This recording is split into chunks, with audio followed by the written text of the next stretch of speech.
Olá, galera do canal. Aqui é o professor William com mais uma aula sobre partida direta de motores. Então, pessoal, na última aula nós vimos como que funciona uma partida direta. Nessa aula nós vamos ver o dimensionamento. Muitos me procuram, William, eu sei fazer a montagem, eu parto de um diagrama já pronto, dos componentes já entregues em mão, mas eu não sei dimensionar, eu não sei qual contator eu vou usar, qual relé térmico. Já aconteceu comigo de o motor queimar e não desarmar nada. Então, por que que isso acontece? Porque não foi feito o dimensionamento correto da partida. Então, hoje a gente vai ver isso, pessoal. Como que temos que dimensionar corretamente um sistema de partida. Como na aula anterior a gente viu a partida direta, nessa aula nós vamos ver, então, o dimensionamento para uma partida direta de motor trifásico. Então, o objetivo nosso é o quê? É dimensionar os componentes que vão nessa partida direta. Quais os componentes? Então, o disjuntor motor, nós vamos também dimensionar o contator, o relé térmico, o nosso disjuntor de comando, botoeiras e sinaleiros. Então, é o que a gente vai estar vendo aí para fazer o nosso dimensionamento. A vantagem de eu fazer um dimensionamento correto é qual, pessoal? Qual é a minha vantagem? Então, eu tenho uma redução no custo de execução. Então, quando eu sei dimensionar corretamente, eu vou comprar realmente aquilo que eu preciso e com as características que eu preciso. Eu não vou precisar comprar com sobras, certo? Eu não vou precisar superdimensionar, que isso, além de poder danificar o meu sistema, vai poder aumentar o custo, certo? Eu vou ter a proteção do sistema de partida, então todo o sistema vai estar seguro, ele vai estar protegido, então vai evitar eu danificar um contator, vai evitar eu danificar um relé térmico, certo? Proteção também dos motores e das máquinas. Então, quando eu tenho uma partida dimensionada corretamente, então no momento de uma avaria, a máquina vai parar. Se a máquina não para, eu posso queimar o motor, eu posso entortar um eixo da máquina. Então, pode acontecer N fatores aí que vai aumentar o meu custo em cima daquela máquina. E a primeira coisa que a gente precisa conhecer, que a gente precisa saber, pessoal, é qual a categoria de emprego desse contator. Então, existem várias aplicações. E aí, então, dentro dessas aplicações, eu tenho que ver qual é a minha categoria. Então, os contatores, eles são classificados por suas categorias, né? Então, existe categoria AC1, AC3, AC4, o DC, quando trabalha com corrente contínua, certo? E aí, dentro dessas categorias, eu vou olhar qual é a sua aplicação. Tá? Então, vamos pegar aqui um exemplo. Tá? Então, o AC3. O AC3 ele pode ser utilizado num acionamento ou parada de motores do tipo gaiola de esquilo, que é o motor mais utilizado, certo? E ele pode usar também onde existe a reversão desse meu motor, mas quando o motor está parado. Então, quando é uma reversão a plena marcha, eu não posso estar utilizando, tá? Essa categoria, beleza? Vamos lá. Outra coisa que eu preciso saber, pessoal, qual é o sistema que esse meu motor vai tocar. E aí, aqui para a nossa atividade aí de hoje, eu coloquei, então, que ele trabalha, esse motor vai trabalhar no sistema de correia transportadora. E aí, esse meu motor, ele possui uma potência de 4 HP.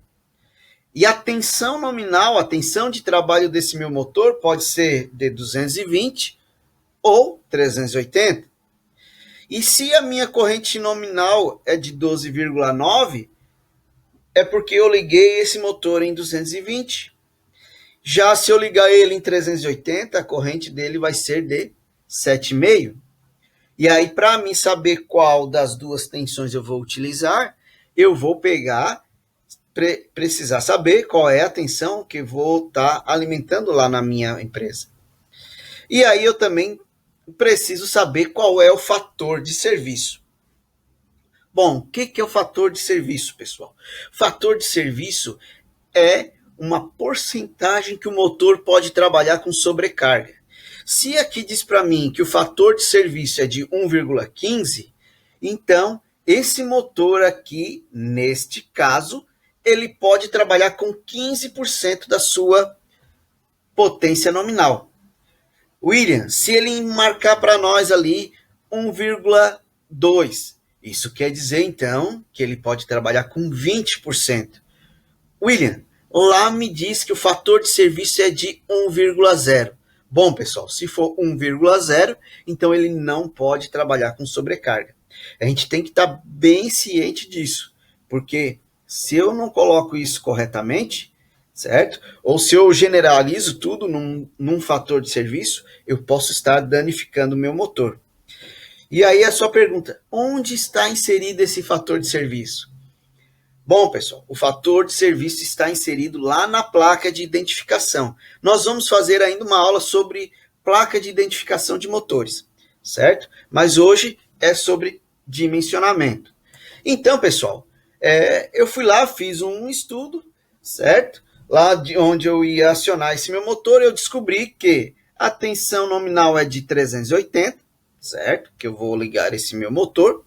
A corrente nominal desse meu motor, então, em 380 é de 7,5 amperes. Né? E, claro, o fator de serviço não vai servir para as duas tensões, então é de 1,15. Então, são dados que eu preciso saber para poder começar a fazer o meu dimensionamento. Como a gente viu aqui que ele é um sistema de correia transportadora, então a gente pensa assim, ó, uma correia transportadora, né? Ela vai ter um único sentido, o motor vai ser um motor do rotor do tipo gaiola, porque é o mais utilizado, então a categoria vai ser AC3. Então, quando eu pegar o manual de um fabricante de contator, eu vou ter que pegar e achar o meu tipo de contator lá no AC3, certo? Independente de qual seja o seu fabricante, tá, pessoal? Então, independente disso aí, você vai pegar e vai olhar lá a categoria AC3. Bom, para a gente dimensionar então o nosso contator, a gente já sabe que a categoria dele é AC3, mas nós precisamos saber qual é a corrente. E existe um modelo matemático para a gente poder achar essa corrente, que diz o quê? Que a corrente de emprego do contator, que nós vamos chamar de IE, é maior ou igual à corrente nominal vezes o fator de serviço. Então, a corrente do contator tem que ser maior do que a corrente nominal mais aquela porcentagem, para que ele consiga suportar numa sobrecarga.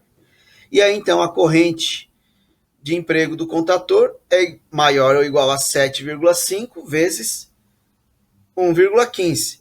Então, a corrente de emprego do contator é maior ou igual a 8,62 amperes. Então, o contator que eu tenho que achar é um contator AC3 com a corrente maior de 8,63. Aí você pergunta para mim, William, lá no catálogo que eu olhei, tem um contator com uma corrente de 9 amperes. Posso utilizar? Pode. Por quê? Porque 9 amperes, que é a corrente do contator, é maior ou igual a 8,6. Concordam? Então eu posso estar utilizando. William, eu posso usar um contator onde a corrente é de 25 amperes? Pode. Vai funcionar? Vai. Só que você vai estar utilizando um contator com uma corrente maior, então com um custo maior, sem necessidade. Essa é a ideia de fazermos o dimensionamento correto do sistema de partida.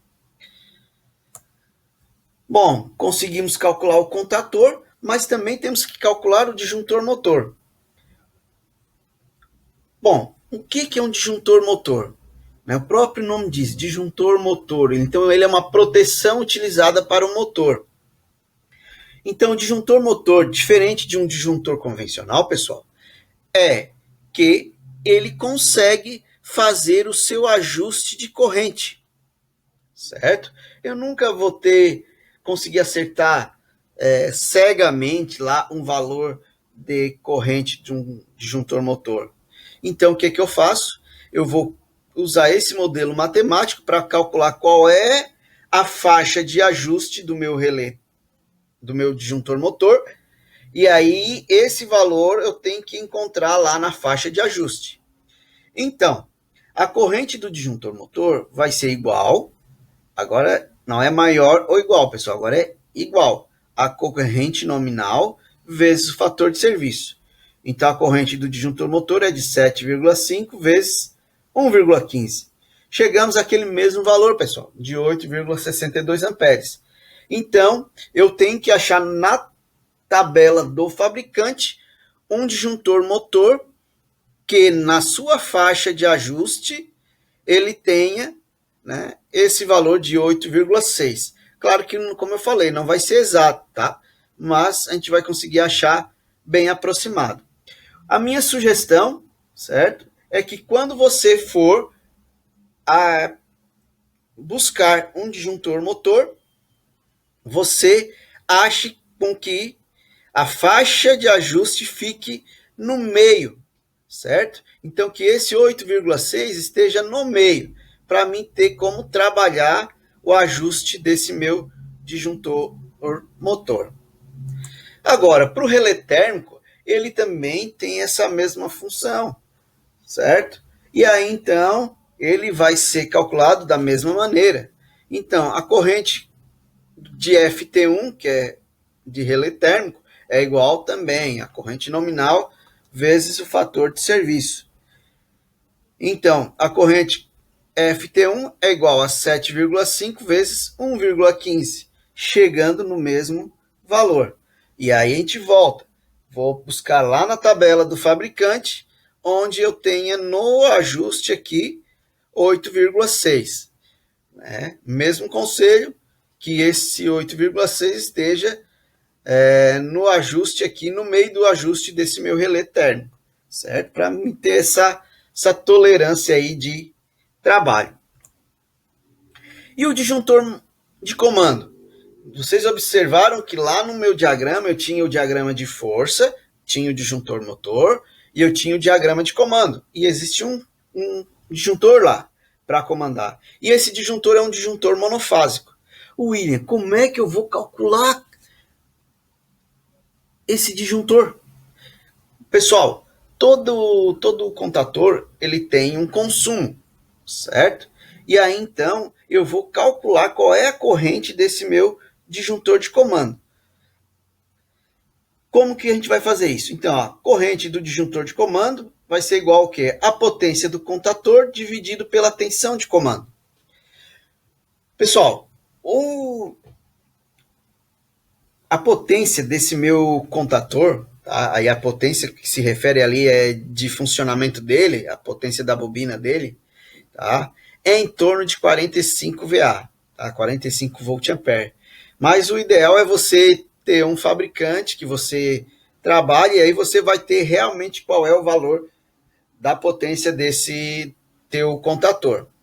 Então, eu vou fazer, né, a potência dividido pela tensão. Então, 45 VA dividido por 220. Nesse caso, eu coloquei que como se a tensão do comando seja de 220 volts. E aí, então, a corrente do disjuntor de comando vai ser igual a 0,20 amperes. Só que não existe, pessoal, um disjuntor com uma corrente de 0,20. Tá? Eu tenho, tá, alguns fabricantes que fabricam com uma corrente de 2 amperes. Então, eu vou ser obrigado a usar um disjuntor de 2 amperes, certo? Um disjuntor aí normal de 2 amperes, certo? Bom, outros componentes que nós tínhamos lá no nosso diagrama, que era a botoeira. A botoeira, né, eu não vou dimensionar, tá, de acordo com correntes, porque a corrente é pequena, né, então não precisa ser calculado, até porque os contatos eles já vêm com valor de corrente já pré-estabelecidos, eu não consigo mudar, certo? Eu consigo ter contato aberto, contato fechado, mas a corrente não muda. Então, a botoeira eu vou estar dimensionando de acordo com a minha necessidade, certo? E o sinaleiro? O sinaleiro também vou estar dimensionando de acordo com a minha necessidade, mas observando qual é a tensão de comando. Então, no nosso caso ali, eu disse para vocês que a tensão de comando era 220. Então, meu sinaleiro vai ter que ser também com uma tensão de funcionamento em 220. Então, pessoal, aqui nós conseguimos finalizar o dimensionamento dos nossos componentes de uma partida direta de motor trifásico. Beleza, pessoal? Um abraço, fiquem com os próximos vídeos.